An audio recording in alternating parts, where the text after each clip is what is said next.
Bien, y estamos interesados en seguir conversando sobre, especialmente ahora, lo que está pasando en nuestro país a propósito del tema que ha marcado la jornada, a propósito de esta relación que existe entre migración irregular y crimen organizado.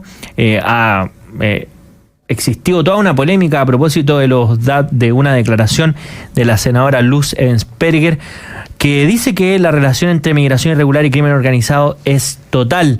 Y queremos preguntarle precisamente a ella sobre estos dichos. Senadora Luz Ebensperger, bienvenida a esta edición de Llegó la Hora. Muchas gracias por la invitación, José Francisco, un gusto saludarlo. Mire, lo que yo mantengo absolutamente mis dichos, y eso uno lo vive diariamente acá en la región de Tarapacá, que históricamente ha sido una región con altos índices de inseguridad, pero eran otro tipo de delitos. Y cuando parte esta migración a eso del 2020, ya full el año 2021, se disparan los delitos, se disparan los homicidios, se disparan los secuestros, se disparan los delitos con violencia y la cantidad de migrantes en las calles. Estábamos además en pandemia, en que los migrantes, además que ingresaban clandestinamente por Colchane, se quedaban en la región porque las fronteras regionales estaban cerradas con todas las medidas de seguridad sanitaria. Entonces, hoy día yo miro la cárcel de Alto Hospicio, que en ese entonces era un 80% de presos chilenos, y hoy día el 52-53% de las personas condenadas y en prisión en la cárcel de Alto Hospicio, y una cifra un poco menor pero similar también en la cárcel de mujeres de Iquique, son extranjeros. Entonces claramente hay una vinculación directa. El crimen organizado, este crimen violento, empieza con la migración clandestina. O sea, hay una relación absoluta y completamente directa. Y ahí, en ese sentido, la región a la que usted representa, la región de Tarapacá, fue bastante comentada en algún momento por estas movilizaciones sociales que hubo a propósito de los problemas que existían en materia de seguridad, producto también de la migración. Y pareciera que lo que se está viviendo en el norte del país después se va a replicar en el resto, en regiones como, entre otras, la región metropolitana. ¿Cómo está la situación de distinta ahora en el norte del país? ¿Cómo es la tensión ciudadana que existe a propósito de este tema? Si se ha seguido escalando, si es que ya dejó de ser noticia, por ejemplo, este conflicto que existía, porque en algún momento parecía que era una olla de presión que estaba a punto de estallar. ¿Cómo está ahora la situación social, por así decirlo? Mire, no mucho mejor, pero sí algo mejor. Básicamente esto comienza a descomprimirse un poco, no en su totalidad, cuando se abren las fronteras regionales y en que los migrantes que estaban todos en Tarapacá, en Iquique y en Alto Hospicio, básicamente, comienzan a desplazarse por el resto de las regiones. Acá yo quiero ser clara y enfática en algo. Mira, José Francisco, no existe en nuestro país una región más multicultural y que acoja al migrante como Tarapacá. Desde los tiempos del guano con los chinos, luego la salitrera, hoy día la zona franca de Iquique, en que tiene más de 2.000 usuarios con sus familias, que son extranjeros, pero que todos han ingresado correctamente, ¿no es cierto?, y que se han insertado como parte de la comunidad, a diferencia de esta migración clandestina que parte, como le digo, el 2020 y ya es full el 2021, en que viene el crimen organizado, que ve en Colchane una vulnerabilidad y la aprovecha. El crimen organizado jamás va a perdonar cuando ve una vulnerabilidad. Además, Chile, ¿no es cierto?, es un país que todos miran, no solamente las personas que quieren venir a buscar una mejor calidad de vida, sino que también el crimen organizado, donde no había logrado entrar hasta esa fecha, y hoy día están instaladas bandas importantes como las nuevas generaciones de Jalisco, como es el Tren de Aragua, como son los gallegos, que el Brazo Armado, etcétera. Entonces, hay claramente, y yo creo que nadie que no conozca Tarapacá, que no conozca hoy día lo que partió en Tarapacá, pero que hoy día está reflejado en todo el país, que pueda decir que no hay una relación directa. Por cierto que no todos los que ingresan clandestinamente pertenecen al crimen organizado, pero muchos de ellos sí, y aquellos que no pertenecen al crimen organizado, cuando llegan sin ningún peso, en forma clandestina, sin carné, por lo tanto no pueden trabajar, terminan siendo también reclutados por las bandas de crimen organizado. Y eso es una realidad. Cuando nosotros partimos hablando de este tema el año 2020, estaba en plena tramitación la ley de migraciones, y yo describía todo esto, a mí me trataban de xenófoba en el Senado, porque no lo entendían. Hoy día, y yo se los recuerdo, y claro, porque ha llegado a sus regiones, todo el mundo comparte lo que nosotros empezamos a decir el año 2020-2021, ¿no es cierto?, cuando queríamos ser más duras en el tema de la ley migratoria, cuando exigimos una migración clandestina, porque hoy día,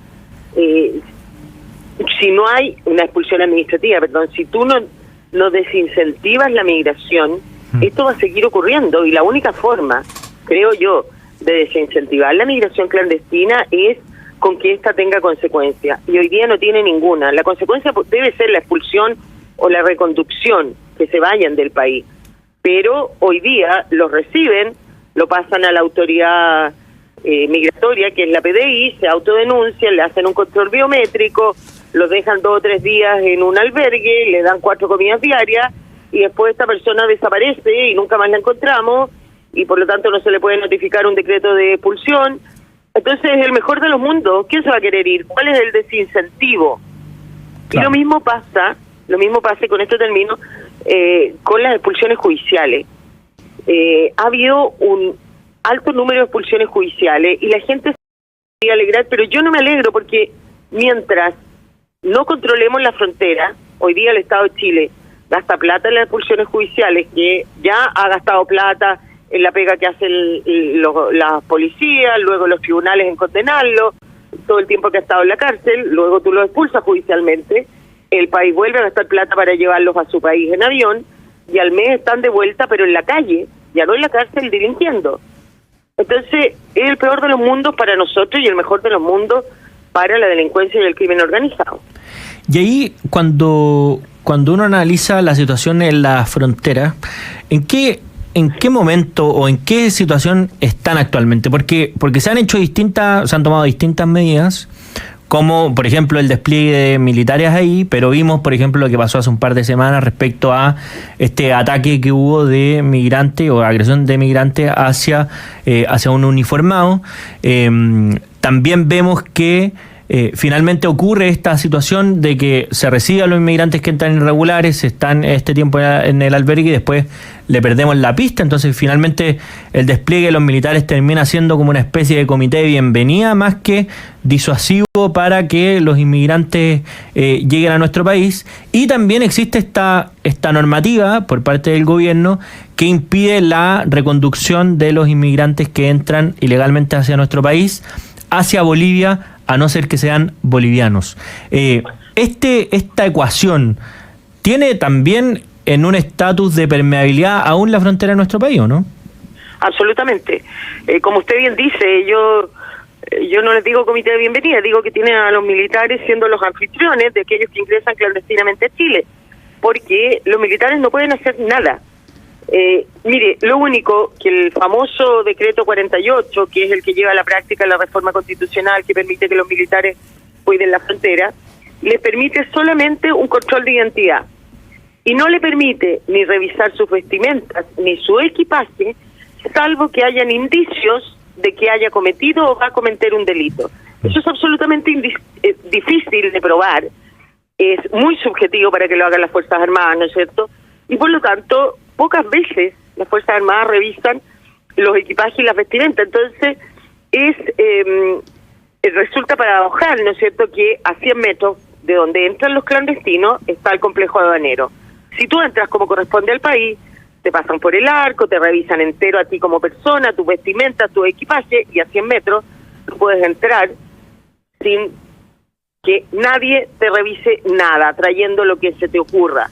Entonces, al menos los militares debieran tener las facultades de revisar todo, porque ya, si no podemos evitar el ingreso de estas personas, al menos evitemos que ingresen droga, que ingresen armamento, que ingresen recursos o plata o el producto de ¿no es cierto?, de sus actos delictivos, en fin. pero hoy día lamentablemente eso no ocurre. Lo que usted bien señala, vimos como hace una semana y media, ¿no es cierto?, un militar fue asaltado y ahora va a resultar que el militar, como están diciendo, no cumplió con toda la normativa. O sea, terminan culpando a un militar de que no tiene ninguna facultad, lo terminan culpando. Hace 2 o 3 meses atrás también hubo otro hecho similar, han habido varios, pero estos han sido los más con más notoriedad, ¿no es cierto?, en que un militar hace parar un minibús que iba con clandestinos. El minibús no se detiene, se tira encima del militar casi para atropellarlo, el militar dispara a las ruedas de este minibús, con lo que se detiene, y bueno, se detienen a los migrantes y a la conductora, quienes después de tomarle los datos se quedan libres, y el militar que disparó, que defendió su vida, está siendo procesado e investigado. Lo mismo que el militar de ahora, al que atacan. Entonces, uno habla con la ministra del Interior y te da una versión, hablas con la ministra de Defensa y te da otra versión, hablas acá en la región con alguien más y te da otra versión. Entonces, ¿para qué? ¿Para qué estamos exponiendo a los militares en la frontera si no les vas a dar facultades? Y es el peor de los mundos. Sí, en ese sentido, esta situación actual tiene más relación con falta de capacidad de nuestro país para ordenar materialmente o controlar materialmente nuestras fronteras, o aquí hay un problema abiertamente de voluntad, de no dar las atribuciones específicas, de no tener un proceso que sea disuasivo con el ingreso de los migrantes, y al contrario vemos esta situación de permeabilidad? Mire, siendo muy justa, yo creo que hay una mezcla de todos los factores que usted señala. Creo que hay una falta de voluntad política de la autoridad, del gobierno hoy día para expulsar administrativamente, porque ellos se excusan en distintas razones, que la ley es difícil. El gobierno anterior, con la misma ley y con una peor, igual expulsó, no todo lo que a mí me gustaría, pero expulsó 3, 4, 5 veces más de lo que ha expulsado este gobierno. Entonces, eso te demuestra que sí se puede, que no los encuentran. En esta región, si usted manda a la PDI alguna de las tomas en Alto Hospicio, como Las Mulas, o la de Bajo Molle, o qué sé yo, le puedo asegurar que va a encontrar a muchos que están en estado de expulsión, pero hay una falta de voluntad política. También es cierto, y yo lo reconozco, que el gobierno, este gobierno, ha invertido mucho en tecnología. Pero, ¿de qué te sirve la tecnología en una frontera tan abierta? O sea, el militar puede decir con sus lentes de visión nocturna, a 500 metros vienen 1000 migrantes caminando. Ya, lo vas a saber. ¿Cuál es tu poder de reacción? Esos 1000 migrantes llegan a la frontera, ponen un pie en Chile y ya están adentro. Y no tienes nada que hacer. Nada que hacer. Entonces, ahí falta trabajo de la Cancillería. Bolivia tiene que cuidar la frontera. La responsabilidad cuando uno comparte una frontera es de ambos países. Y yo, fuera Poder Ejecutivo, creo que hace mucho rato, en vez de andar demandando a otros países por otro tipo de cosas, demandaría, ¿no es cierto?, por cierto, que a Bolivia, para que cumpla con sus obligaciones, la demandaría internacionalmente.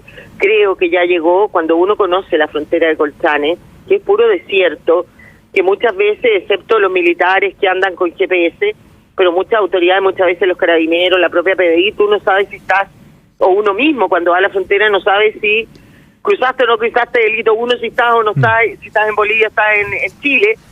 Entonces creo que es el minuto de pensar en tener ahí una infraestructura. Yo pienso en rejas altas como existen en países de Europa, como España, en su frontera en Celta con Marruecos, ¿no es cierto?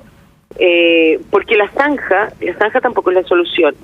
Esta zanja, en el gobierno pasado del presidente Piñera, esta zanja partió con la presidenta Bachelet, en el gobierno pasado se profundizó, se empezó a mantener, pero ¿sabe qué pasaba? Los migrantes igual se tiraban adentro de la zanja, y los militares que estaban ahí no los iban a dejar morirse, por lo tanto los ayudaban a salir, pero a salir al lado de Chile ya estaban adentro.